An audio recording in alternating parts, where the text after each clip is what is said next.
திண்டுக்கல் மாவட்டம் ஒட்டஞ்சத்திரம் வட்டத்துல ராயகவுண்டன் புதூரை சேர்ந்த பெரியசாமி என்கிற விவசாயி தான் கொடுத்த பொருளுக்கு பணம் வராதால அவர் போட்ட கண்வெளி விதைக்கு அந்த ரெட்லீஃப் ஹெர்பல்ஸ் அப்படிங்கிற கம்பெனி காசு தராதால தற்கொலை செஞ்சிருக்கிறார். அதை பத்தி தான் நம்ம தெளிவா பேசுறோம். தயவு செஞ்சு விவசாயிகள் அதை முழுசா கேளுங்க. எல்லா விவசாயிகளும் பாருங்க இந்த நிலைமைய, எல்லாரும் பாடுபட்டு விதை ஓட்ட போய் பாருங்க என்னாச்சுன்னு சொல்லி. சாமி இந்த பையனோட நிலைமை பாருங்க. பாடுபட்டு வெடி பாடுபட்டு வெடிக்காலம் பாடுபட்டு 5 மணிக்கு மறந்தடிக்கு போய் விதைக்காரனுக்கு பதில் விதை போட்டு உங்களுக்கு விதை ஓட்டு போட்டு கூலிக்காரருக்கு நாங்கள் விதைக்காரர் வரட்டுன்னு சொல்கிறதா, இல்லை உங்களாட்ட போலீஸ் ஸ்டேஷன் ஏற்றுறதா, இல்லை கண்ணுவெளி கிழங்கு வாங்கினவனுக்கு பதில் சொல்கிறதா, உரக்கடைக்காரனுக்கு பதில் சொல்கிறதா, வட்டிக்கு கொடுத்தவங்க கேட்குற கேள்வி செத்து போயிடணும் மாட்டிருக்குது. உங்களுக்கு வேணா தகுரியமாக இருக்கலாம், இது எங்களுக்கு அசிங்கமாக இருக்குது. திண்டுக்கல் மாவட்டம் ஒட்டஞ்சத்திரம் வட்டம் ராயகவுண்டன்புதூரை சேர்ந்த பெரியசாமி என்பவரின் மனைவி பேசுகிறேன். 20/11/2024 விதை 874 கிலோ தியாகராஜன் மகேஸ்வரி என்பவர்களுக்கு ரெட்லீஃப் நிறுவனம் கொள்முதல் செய்தார்கள். 3200க்கு விதை எடுத்துகிட்டு போயிட்டு 40 நாளில் நாங்கள் பணம் தந்துடுவோம் அப்படின்னு சொல்லிட்டு விதை எடுத்துகிட்டு போயிட்டு இந்த போன வருஷம் போட்டதுங்க. அவங்களோட பணபலம் அதிகாரத்தை வச்சு காவல்துறையை வச்சு மிரட்டி உங்கள் நிலம் எங்கே போய் வாங்க முடியுமோ காசு வாங்கிக்கிங்கன்னு சொல்லிட்டாங்க. அடுத்து நாங்கள் ஸ்டேஷன் வச்சோ வக்கீல வச்சோ பார்க்குற அளவுக்கு தெம்பும் இல்லை. 2024 இவர் அந்த ரெட்லீஃப் ஹெர்பல்ஸ் அப்படிங்கிற நிறுவனத்துக்கு பார்த்தீங்கன்னா கண்வெளி விதையை போட்டிருக்கிறார். கண்வெளி அப்படின்னு பார்த்தீங்கன்னா செங்காந்தாள் மலர்லேருந்து வரக்கூடிய ஒரு விதை. அந்த விதை பார்த்தீங்கன்னா மருத்துவ குணங்கள் நிறைந்தது. திண்டுக்கல் மாவட்டம் ஒட்டஞ்சத்திர பகுதியில், திருப்பூர் மாவட்டம் முளனூர் பகுதி, கரூர் மாவட்டம் அரவக்குறிச்சி பகுதி, இப்படி பகுதிகளில் போகிற விவசாயிகள் இதை பயிர் பண்ணுவாங்க. பயிர் பண்ணி அதை சந்தைப்படுத்துறதுக்கு அந்த விவசாயிகளுக்கு வாய்ப்பே கிடையாது. நேரடியாக சந்தைப்படுத்தவே முடியாது. நிறுவனங்களும் அங்கே வாங்க முடியாது. ஏன்னு கேட்டீங்கன்னா அங்கே இருக்கிற அரசியல் செல்வாக்குல அங்க இருக்கிற ஒரு 10-15 இடைத்தரகர்கள் கம்பெனி வர கூட மாட்டாங்க, விவசாயம் நேரடியாக விற்க கூட மாட்டாங்க. அப்ப இவர்கள் வச்சதான் விலையா இருந்துச்சு. இன்னும் நிலைமை அப்படித்தான் இருக்குது. முளனூர் மார்க்கெட்டிங் கமிட்டியில திறந்தவெளி ஏலம், பொது ஏலத்துக்கு அரசு தரப்புல ஏற்பாடு செஞ்சு வந்த போது அரசியல் செல்வாக்காலமா கடந்த திமுக ஆட்சியில இருக்கக்கூடிய அந்த அமைச்சர் இந்த அமைச்சர் எல்லா செல்வாக்கையும் முடிச்சு அந்த ஏலத்தை நிறுத்திட்டாங்க. நேரடியா விவசாயிட்ட வாங்க வந்த டெல்லியில இருந்து வந்த கம்பெனி திரும்பி போயிட்டாங்க. ஆக இன்னும் பாத்தீங்கன்னா அந்த பகுதியில விவசாயிகள் விற்கக்கூடிய ஒவ்வொரு கிலோவுக்கும் இடைத்தரகர்கள் அங்க இருக்கக்கூடிய முன்னாள் அமைச்சர் பெருமக்களுக்கு கிலோவுக்கு 1000 ரூபாய் 1500 ரூபாய் வரைக்கும் கொடுக்கறதா ஒரு பெரிய தகவல் நிலவிட்டே இருக்குது. அதுல ஒரு சில நிறைய உண்மைகளும் இருக்குது. ஏன்னா நீண்ட காலமா அங்க எம்எல்ஏ இருக்கிற அமைச்சர் இருக்கிற, ஆனா இந்த பிரச்சனை அவங்க தலையிடுறதே கிடையாது. இந்த பிரச்சனை தீர்க்கறதுக்கு எந்த நடவடிக்கையும் எடுத்ததும் கிடையாது. கேட்டா ஆவுனா கதை சொல்லுவாங்களே, ஒன்றுமே நடக்கவே இல்லை. ஆக இந்த விவசாயி பெரியசாமி பாத்தீங்கன்னா 2 பசங்க, ஒரு பையன் 9வது படிக்கிறான், ஒரு பையன் 4வது படிக்கிறான். சாதாரண சின்ன விவசாய குடும்பம். அலைஞ்சு பார்த்து பணம் கொடுக்கல. போனுக்கு அடிச்சு பார்த்து அந்த மாதிரி போனும் எடுக்கல. கோயம்புத்தூர் அவங்க அலுவலகம் இருக்குது, வீடு இருக்குது, அங்க போய் கேட்டிருக்காரு. அங்க அவரை பிடிச்சு அடின்னு அடிச்சு ரேஸ்கோ ஸ்டேஷன்ல கொண்டு எழுதி வைங்க, பணம் கேட்டு வந்தேன்னா உன்னை உதச்சு போடுவான், வழக்கு போட்டு ரிமாண்ட் சொல்லி மிரட்டி அனுப்பிச்சிருக்கிறாங்க. அதுல இருந்து அந்த வந்த மனுஷன் படுத்து கிடக்கிறார், சோகத்திலே கிடக்கிறார். போய் தூக்கு போட்டு தற்கொலை பண்ணிட்டு இறந்துருக்கிறார். யோசிச்சு பாருங்க. இந்த ரெட்லீஃப் ஹெர்பல்ஸ் அப்படிங்கிற கம்பெனி என்ன பாத்தீங்கன்னா மகேஸ்வரி தியாகராஜன் ஆகிய 2 பேருக்கு சொந்தமானது. 2 பேரும் பாத்தீங்கன்னா மூலூர் தாராபுரத்தை சேர்ந்தவங்க. இந்த மகேஸ்வரி அம்மாவும் சாதாரண ஆளெல்லாம் கிடையாது. அவங்களுக்கு 100 கோடி ரூபாய்க்கு மேல சொத்து கிடக்குது. தாராபுரம் பஸ் ஸ்டாண்டுக்கு அது மாதிரி காம்ப்ளெக்ஸ், உடுமலைப்பேட்டையில டவுனு பக்கத்துல 4 ஏக்கர் நிலம்.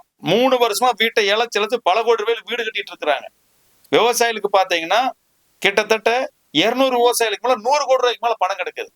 இந்த விவசாயில வாங்கய்யா, அரசாங்கத்துல ஒரு புகாரை கொடுப்போம், காலத்துல ஒரு புகாரை கொடுப்போம், பணம் தர்றேன்னு சொல்லி ஏமாத்தி நம்பிக்கை மோசம் இருக்காங்க, சீட்டிங் பண்ணி இருக்கிறாங்க. வில்லம் போட்டு சொல்ல கூட கூப்பிட்டா விவசாயி தெரியுமா சொல்றாங்க, சும்மா இருங்க வக்கீல் சார், அதான் அந்த அம்மா மேல புகார் கொடுத்தா வர்ற பணம் வராது, கொடுக்காதுன்னு புரோக்கர் பூரா மிரட்டுறேன் அப்படிங்கிறாங்க. வீட்டுக்கு நாங்க துக்கம் விசாரிக்கிறதுக்கு போயிருக்கிறோம். நாங்க போகும்போது திண்டுக்கல் சச்சிதானந்த அவர்களும் வந்திருந்தாங்க. போகும்போது நாங்கள் நிறுத்திட்டு அந்த வீட்டை விசாரிக்கிறோம். எங்க வரீங்கன்னு கேட்டாரு, அங்க போறேங்கன்னு சொல்றோம்.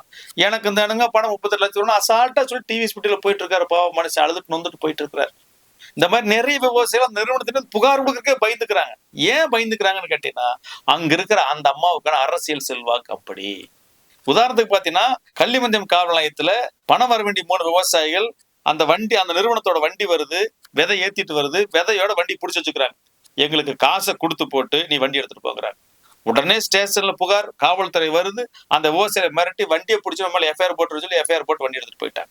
இதே மூலனூர் காவல் நிலையத்துல பாத்தீங்கன்னா கருப்புசாமிங்கிற விவசாயிக்கு, அதாவது ஏற்கனவே 20க்கும் மேற்பட்ட விவசாயிகள் இந்த அம்மா எங்களை நம்ப வச்சு ஏமாத்தி மோசடி பண்ணிருச்சு, விதையை எடுத்துட்டு போயிருச்சு, காசு விவசாயிகள் போர் கொடுத்துருக்காங்க எஃப்ஐஆர் போர்டுல. ஆனா அந்த நிறுவனம் ஒரு விவசாயி மேல போர் கொடுக்குது. என்னன்னு, இவன் காசை வாங்கிட்டு விதையை கொடுக்கலன்னு அதுக்கு மேல எஃப்ஐஆர் போட்டு அந்த விவசாயி துரத்துறாங்க. அவர் முன்ஜாமீன் எடுக்க முடியாது, அது கதறாரு. அப்ப விவசாயிகளுக்கு பணம் வரலன்னு கொடுத்தா அது சிவில் பிரச்சனையா? அவங்களுக்கு நான் பணத்தை வாங்கிட்டு விதை கொடுக்காம போனா அது சீட்டிங் கேஸா? யோசிச்சு பாருங்க காவல்துறை எப்படி செயல்படுறாங்க. இந்த கேஸ்ல பாத்தீங்கன்னா முந்தின நாள் அவர் சாயங்காலம் 5 மணிக்கு இறக்குறாரு. பாடி எடுத்துக்கொண்டு ஜிஹெச் கொண்டு போயாச்சு. கணவன் மனைவி சண்டைன்னு சொல்லி புகாரை வாங்கியிருக்கிறாங்க.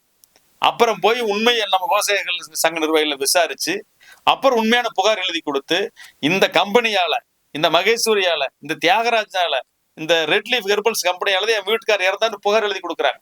அப்ப கூட காவல்துறை குடும்பச்சன்னு ஒரு வார்த்தை உள்ள சொருகுறாங்க. பாத்துக்கங்க.